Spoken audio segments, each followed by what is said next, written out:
Hey you guys, it's Vijaya back at you with another video, and in this one I'm going to show you how to make one of my favorite pasta dishes of all time, pasta bolognese. Now I know that there are a ton of recipes out there for bolognese. It seems like a very typical dish. It seems like there's only one way to make it, but I'm going to show you a few secret ingredients that will elevate your pasta bolognese, put it over the top. But it's so simple to make still, right? So just get those secret ingredients, put them in your bolognese, and you're gonna have magic bolognese that you'll wanna eat all the time. But before we get started, don't forget to hit me up on the gram. That's where you can stay in touch with me, keep up to date with what's going on in my life, and of course, the amazing recipes that we're making over here. And of course, if you're looking for the full recipe, just click that info box down below, and everything you need is there. Let's make some pasta together. We're gonna start by cutting up the base vegetables for the bolognese, and this is also known as the sofrito, so it's vegetables that have been fried up, and we have three here. We have onions, celery, and garlic, so let's give them a good chop.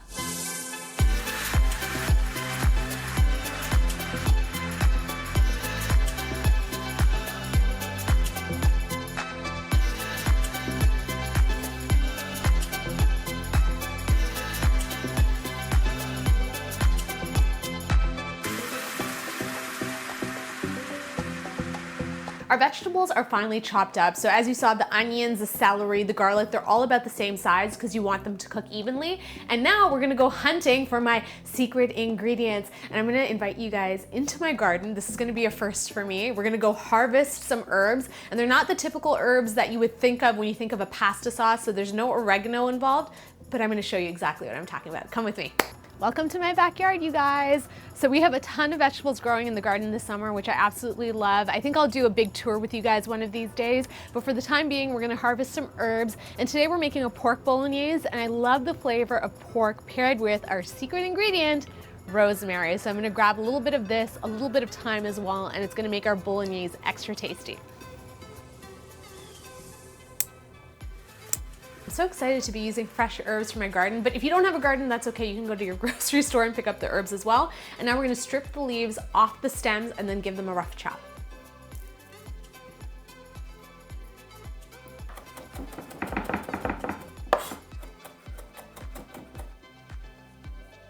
Okay, it's time to go make some sauce now.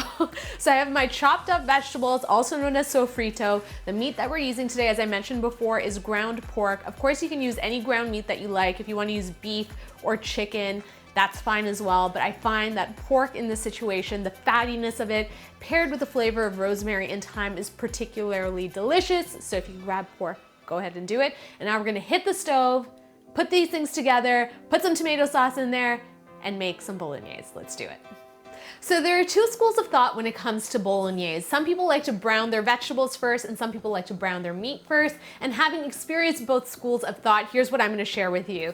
I think browning the vegetables first gives them a lot of great flavor before adding the meat. And once you add the meat, you can still get it nice and crackly and brown. However, if you start by browning the meat first and it gets crackly and brown, and then you add the vegetables, I find that the vegetables tend to steam and you don't get their full flavor potential. So that's what we're gonna do today. I'm gonna add a little bit of olive oil to my pot, and then we're gonna add our vegetables and cook them out for about 5 to 8 minutes until they get nice and soft and tender. Pan's on medium-high heat, and now I'm gonna add my vegetables. Oh yes.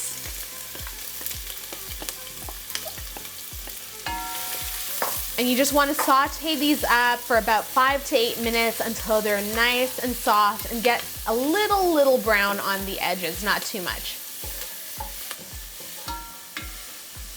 Take a look at that. Our vegetables are nice and golden. They're soft, really aromatic. You can smell the onions, you can smell the rosemary and thyme, love it. And at this point, I'm gonna add a little bit of heat in the form of pepperoncino. That's my Italian for the day. Crushed red chili. And we're gonna give that a little saute, and within like 5 seconds or so, all the natural oils from the chili will be released. And now is the point where we're gonna add our meat. So I have a pound here of ground pork. In it goes. I'm gonna increase my heat to high, and we're gonna break up the pork. And the key here is to break it up and to get it nice and crispy and crackly on all sides. The browner it gets, the more flavor this bolognese is going to have. So be patient. It might take about 10 to 15 minutes, but trust me, it's gonna be so worth it when you taste the bolognese at the end.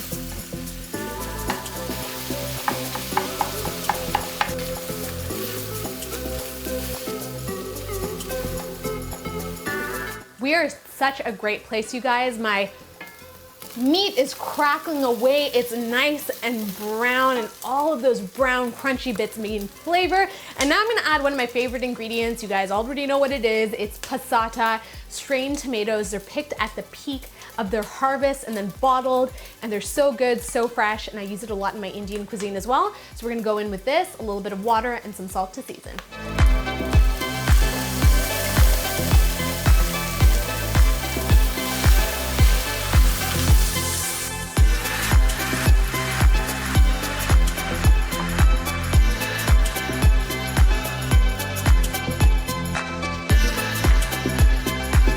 Okay, so I've dropped my heat to medium, and we're gonna cook this mixture out for about 20 to 25 minutes. And during that period, the tomatoes are gonna cook out. They're gonna become deeper in color, almost this rusty orange color. The fats of the pork and the olive oil are gonna rise to the surface, and that's how we'll know that it's done. So let this hang for about 20 to 25 minutes. And in the meantime, let's cook up some pasta. So when I'm eating a bolognese, I like to eat it with a more substantial type of pasta. So something that's a little on the thicker side. So I have a little bit of linguine here. Another option is tagliatelle, or you can use rigatoni or lasagna noodles, something nice and thick to hold up to the thickness and richness of the sauce. And the two brands that I have today are Vijaya, which I love, and Del Verde, which has an amazing texture to it. It has such a great bite. And we're gonna cook it until they're al dente. And I think today we're gonna do linguine. So I have some boiling water going. We're gonna season it up so that it tastes like the sea, nice and salty. And to that, I am going to add my pasta. And we're going in with a bunch of linguine, just like that. And I like to drop it in the middle. It kind of spreads out, and then you just push the sides in, and hopefully all this water will consume it. And we're gonna cook it for, what does it say on the box? I like to cook it until I feel it's right, but it says about 8 minutes, stirring every once in a while until it's nice and al dente.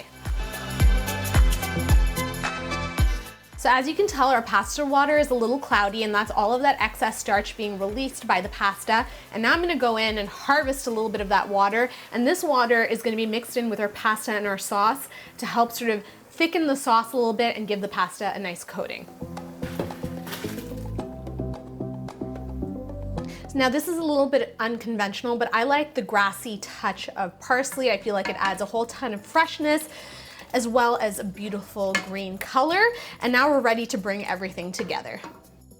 So I've just portioned out a little bit of linguine for myself, and then I like to mix my pasta with the bolognese. So we're gonna go in with a couple of spoonfuls, and then you can tell that the bolognese is very thick, right? So we're gonna add a little bit of that starchy cooking liquid, also known as pasta water. Keep it nice and simple, and we're gonna just heat it through for about 10 to 15 seconds to bring it all together. That looks so good. All right, so let's plate up. So I have my pasta, and I brought it to sort of one corner of the pot, and we're just gonna gently slide it out. Oh, come on. Oh, that looks like lunch to me. And as if that wasn't enough, I like to top off with just a little more of that meat sauce. There we go, to make it nice and hearty and indulgent. And of course, with something like this, you need some Parmigiano Reggiano, or Parmesan.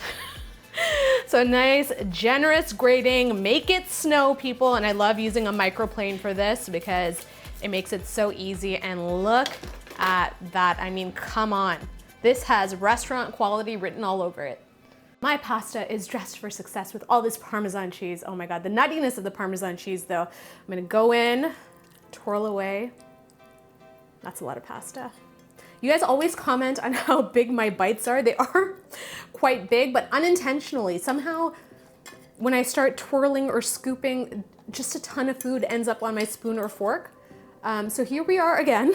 I'm gonna grab a little bit of the meat as well. Oh, so good. Are you ready for this? I don't know if I'm ready for this, but here goes.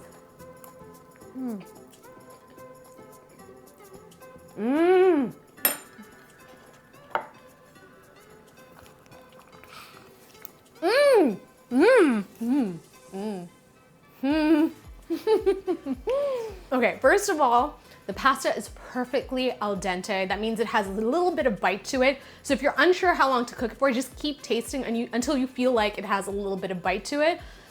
And paired with this sauce, oh my gosh, you get the tomatoiness of the tomatoes, if that makes any sense. It's really cooked down. It's a little bit sweet. It's a little bit tart, but paired with the flavor of rosemary. It's that subtle herb that's in the background. No one will be able to pinpoint what it is, but paired with the meaty, fatty pork, the garlic, the onions, the celery, it is such a great flavor combo. And as you can see, it came together really quickly. So my key takeaways for pasta bolognese: cook your pasta al dente. Make sure that you really take the time to brown your vegetables before you add your meat. And then after you add your meat, make sure you cook that meat out until it's nice and crispy and lovely and jubbly before you add your tomato sauce. And again, with the tomatoes, don't rush it. 20 to 25 minutes. Let it become that deep color, let the fat rise to the surface, and you're gonna have an amazing bolognese every single time.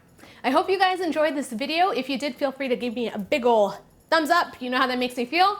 If you're new to the channel, thank you so much for joining me. Please subscribe for more videos. And as always, if you have any questions, comments, concerns, requests, anything that you need to get off your mind, leave it in the comments box down below. Until my next video, I will see you all later. Bye!